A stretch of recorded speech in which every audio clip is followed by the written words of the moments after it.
तो बड़ी खबर आ रही है स्कॉटलैंड में जिस तरीके से भारतीय उच्चायुक्त को रोका गया था गुरुद्वारे में जाने को लेकर, उससे लेकर बड़ी खबर यह है कि ये मुद्दा भारत ने उठाया है। सूत्रों के हवाले से बड़ी खबर है और बड़ी खबर यह है कि भारतीय उच्चायुक्त को गुरुद्वारे में जाने से रोका गया था। ब्रिटेन के सामने ये मुद्दा भारत ने उठाया है और इस मामले में अपनी आपत्ति जाहिर की है। विदेश कार्यालय पुलिस के सामने मुद्दा उठाया गया है। बिल्कुल, स्कॉटलैंड में जिस तरीके से खालिस्तानी समर्थकों के तरफ से उच्चायुक्त को रोका गया था, गुरुद्वारा वो जाने की कोशिश कर रहे थे और इसी बीच उन्हें उनकी गाड़ी से उतरने नहीं दिया गया। और अब सूत्रों के हवाले से यह बड़ी जानकारी मिल रही है कि भारत की तरफ से इस मुद्दे को उठाया गया है, ब्रिटेन के सामने इस मुद्दे को रखा गया है। सुबह हमने आपको तस्वीरें भी दिखाई थी कि किस तरीके से जो खालिस्तानी समर्थक हैं वो उच्चायुक्त को बीच रास्ते में रोकते हैं, उन्हें गुरुद्वारे नहीं जाने दिया जाता है, गाड़ी से नहीं उतरने दिया जाता है, जिसके बाद तमाम सवाल उठे थे। और अब सूत्रों से ये जानकारी मिल रही है कि ब्रिटेन के सामने भारत की तरफ से इस मुद्दे को उठाया गया है। और डिफेंस एडिटर आशीष हमारे साथ जुड़ गए। आशीष, जिस तरीके से पूरा मामला आज सुबह से सामने आया है, क्या आपत्ति भारत की तरफ से जताई गई है और आगे अब इसमें क्या कार्रवाई होने की उम्मीद की जा सकती है? देखिए, जो बैकग्राउंड हमारे दर्शकों को पता ही है कि किस तरह से इंडियन हाई कमिश्नर हैं विक्रम दोराईस्वामी, उन्हें कुछ खालिस्तानी रेडिकल्स ने रोक दिया ग्लासगो के गुरुद्वारा में एंट्री करते हुए, और इसीलिए वो वहां पर से तुरंत ही निकल गए थे। और अब जो डेवलपमेंट हुआ है, दर्शकों को बता दें कि दो चीजें की गई हैं।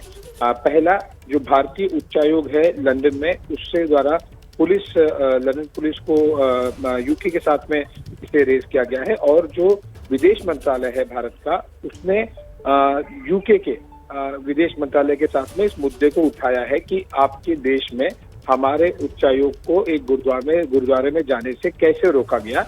विशेष तौर पर तब जब आपको पता होगा कि उच्चायोग या फिर जो एम्बेसी के ऑफिशियल्स होते हैं वो बाकायदा सारी प्रोसीजर्स और परमिशंस के बाद ही किसी विदेशी जमीन पर किसी भी तरह की एक्टिविटी में इन्वॉल्व होते हैं। तो यानी कि यूके की गवर्नमेंट की तरफ से ये अप्रूवल्स और प्रोसीजर्स की गई थी, लेकिन खालिस्तानियों द्वारा गुरुद्वारे में जाने से रोका गया ग्लासगो में। और अब दोनों लेवल पर कार्रवाई की जा रही है। जो भारतीय उच्चायोग है उसने यूके की पुलिस के साथ में, और साथ ही साथ ग्लासगो, स्पेसिफिकली ग्लासगो पुलिस के साथ, और जो विदेश मंत्रालय उसने यूके के विदेश मंत्रालय फॉरेन ऑफिस के साथ में इस मुद्दे को उठाया है। अब आगे होना यह है कि दोनों की तरफ से रिएक्शन हमें देखना होगा कि विदेश मंत्रालय यूके का किस तरह से रिस्पॉन्ड करता है, और दूसरा जो ग्लासगो पुलिस है, और साथ ही साथ क्योंकि भारतीय उच्चायोग लंदन में है तो लंदन की पुलिस को भी इसके बारे में लूप में रखा जाएगा, वो किस तरह से एक्शन लेते हैं जो खालिस्तानी वहां पर उग्रवादी ग्लासगो में या फिर यूके के बाकी जगहों में है।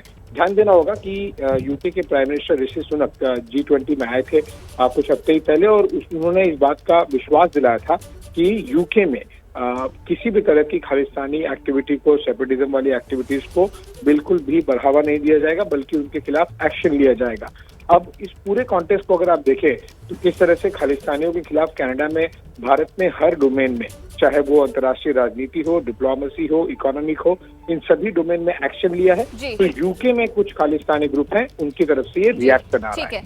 ठीक है, बहुत धन्यवाद आशीष तमाम जानकारी देने के लिए आपका। अब देखिए, बीजेपी प्रवक्ता आरपी सिंह का कहना है कि जिस तरह से राजनयिक को गुरुद्वारे जाने से रोका गया वो सिख समाज को बदनाम करने की साजिश है और इस मामले में कड़ी कार्रवाई होनी चाहिए। बीजेपी नेता सरदार आरपी सिंह है हमारे साथ। सर, ब्रिटेन के हाई कमिश्नर हैं हमारे, उनको स्कॉटलैंड में कट्टरपंथियों ने गुरुद्वारे में नहीं जाने दिया, कार से नहीं उतरने दिया। ये शर्मनाक है, ये निंदनीय है, क्योंकि सिखिज्म में, सिख पंथ में, सिख धर्म में गुरुद्वारे साहब में आने से किसी को नहीं रोक सकते आप।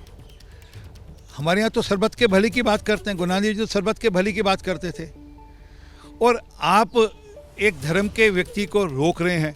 मुझे लगता है जिन लोगों ने रोका है वो कभी हरमंदिर साहब नहीं आए, दरबार साहब या गोल्डन टेम्पल जिसका, तो वहाँ कभी आए नहीं। 4 दरवाजे हैं, और वो इसलिए कि सब वर्णों के, सब वर्गों के, सब जातियों के, सब धर्मों के लोग आ सकते हैं, और आज आप गुरुद्वारा साहब आने से रोक रहे हैं। ये सिक्खी का जो मूल भाव है उसका विरोधी है, और ये सिख भी नहीं है। अपेक्षा करते हैं कि वहाँ की सरकार चिंता करेगी, और मैं जस्टिस अकाल तख्त साहब से निवेदन करूँगा कि इस पर एक कड़ा बयान दें और इनको पंथ से बाहर निकालें। क्या मानसिकता हो सकती है, क्या मंशा है इन लोगों की? नहीं, मंशा कुछ नहीं है, ये खबर में बने रहने के लिए इस प्रकार की हरकतें करते हैं। मैंने इसलिए कहा कि जथेदार अकाल तख्त साहब इस पर कड़ा स्टैंड लें और ऐसे लोगों को पंथ से बाहर करें जो कि सिक्खी का नुकसान कर रहे हैं। कोई इनका कुछ जाना नहीं, अंतर्गतवा तो नुकसान सिक्खी का होना है। आज सिखों को लोग अलग दृष्टि से देखने लगे। वह सिख कौम जो अपनी बहादुरी के लिए, अपनी शहादतों के लिए गिनी जाती है और मानी जाती है। 1872 में कांग्रेस के बनने से 13 साल पहले, 1885 में कांग्रेस बनी थी, 1872 में 60 सिखों को तोप के गोलों छोड़ा था अंग्रेजों ने इस देश की आज़ादी के लिए। शायद इनको ये इतिहास भी नहीं पता। तो असल में क्या है कि ये कुछ गिने चुने ऐसे लोग हैं जो ISI के एजेंट हैं, जिनको ISI पैसे देती है, इस प्रकार की हरकतें करते हैं।